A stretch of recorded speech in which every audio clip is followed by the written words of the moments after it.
When we study the Wild West, we run into a lot of badass characters.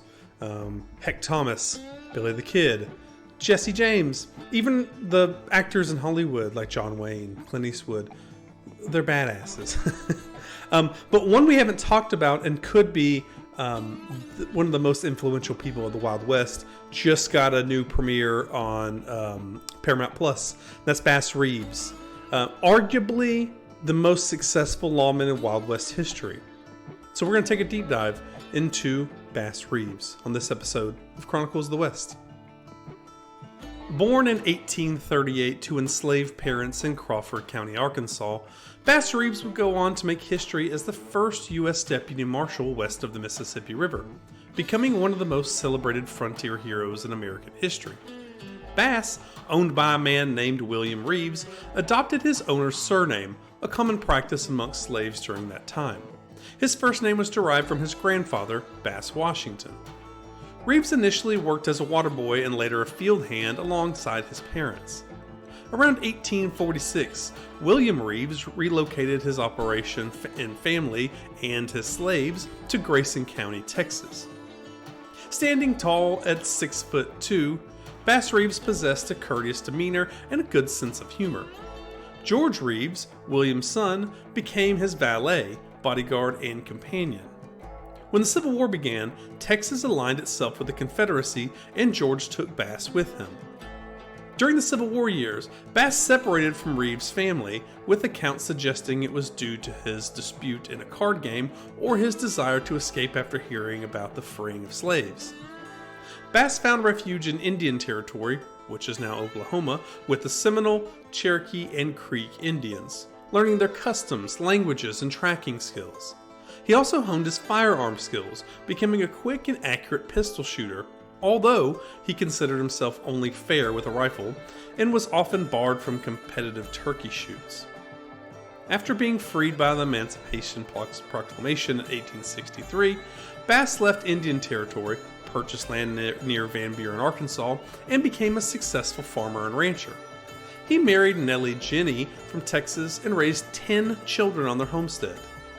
During this period, oral history suggests that Reeves occasionally served as a scout and guide for the U.S. Deputy Marshals, conducting business in Indian Territory under the jurisdiction of the Van Buren Federal Court.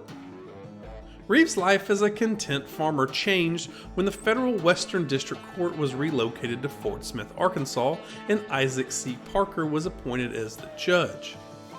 Parker appointed U.S. Marshal James F. Fagan to hire some 200 deputies to restore order in the lawless Indian Territory. Fagan recruited Reeves as a U.S. deputy due to his extensive knowledge of the area and his ability to speak several tribal languages. These deputies were tasked with cleaning up, quote, Indian Territory as per Judge Parker's orders. They said, bring him in alive or dead. Bass Reeves worked alongside legendary lawmen like Heck Thomas, Bud Ledbetter, and Bill Tillman. Some of those we've covered on this channel already. Covering the vast expanse of the United States Court at Fort Smith, which spans some 75,000 square miles. Despite his inability to read or write, Reeves' effectiveness in apprehending criminals was unhampered. Before each mission, he had someone read the warrants to him, memorizing their contents and distinguishing between the differences. He never failed to produce the correct warrant when required. Reeves was an imposing figure, was always seen riding a large white stallion, and earned a reputation for his courage and success in capturing or eliminating numerous outlaws in the territory. While typically dressing elegantly and wearing a large hat with polished boots, he was also skilled in disguise, often adopting different personas such as cowboy, farmer, gunslinger, or outlaw. He always carried 2 Colt pistols, holstered for quick draw, and was ambidextrous, ensuring that his shots really missed the mark. Reeves would leave Fort Smith with a pocket full of warrants, returning months later with multiple outlaws in custody, charged with crimes ranging from bootlegging to murder. He earned substantial fees and rewards, making a significant profit before spending time with his family before then heading out again.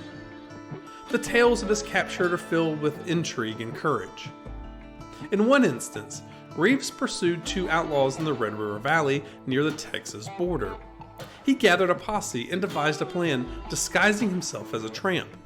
Hiding his tools, which, like his handcuffs, pistol, and badge, under his clothes, he arrived at the outlaw's mother's house wearing old shoes, dirty clothes, carrying a cane, and sporting a floppy hat with 3 bullet holes. Upon arriving, he told a fabricated story to the woman, who answered the door, gaining her sympathy.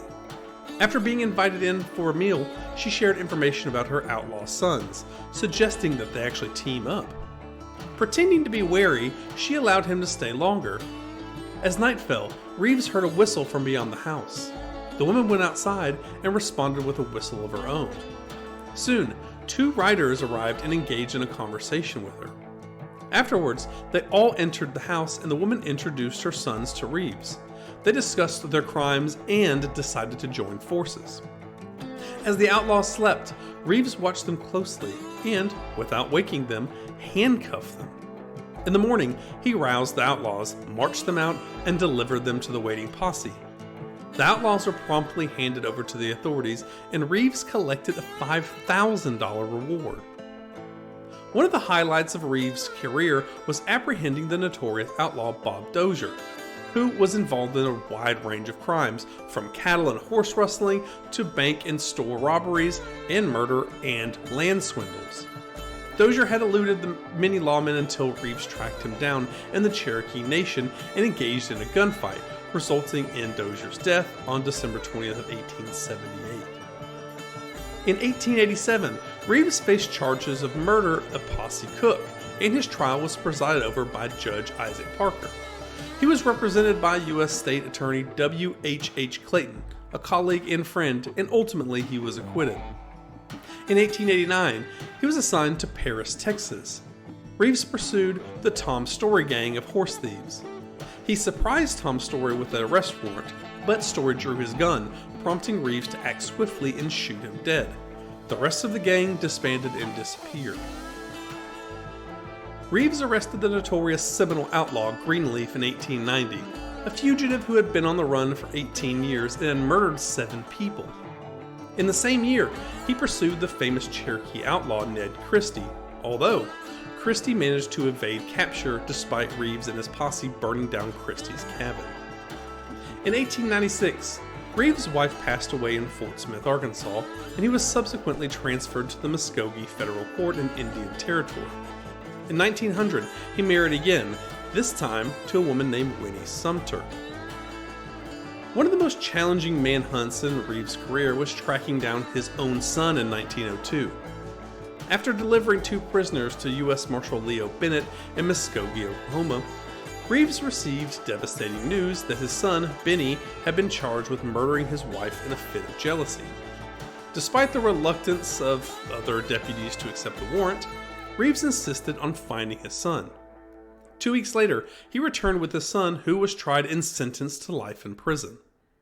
After a petition by citizens in displaying exemplary behavior in prison, Benny Reeves was eventually pardoned and lived the rest of his life as a model citizen. Throughout his career, Bass Reeves was known for his unflinching courage and commitment to duty, with a reputation for never showing fear under any circumstance. In 1907, state agencies took over law enforcement, ending Reeves' tenure as a deputy marshal. He then became a patrolman with the Muskogee, Oklahoma Police Department, where no crimes were reported on his beat during his 2-year service. Reeves' career came to an end in 1909 due to his diagnosis with Bright's disease. He passed away on January 12th of 1910 and was buried in the agency cemetery at Muskogee, Oklahoma, although the exact location of the grave remains unmarked and on private property. Bass Reeves' obituary described him as an absolutely fearless and knowing no master but duty.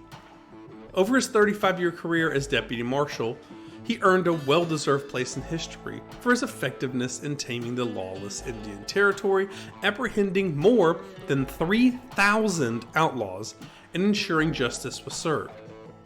Despite taking the lives of 14 men during his service, Reeves maintained that he only shot when it was necessary to protect his life or to fulfill his duty.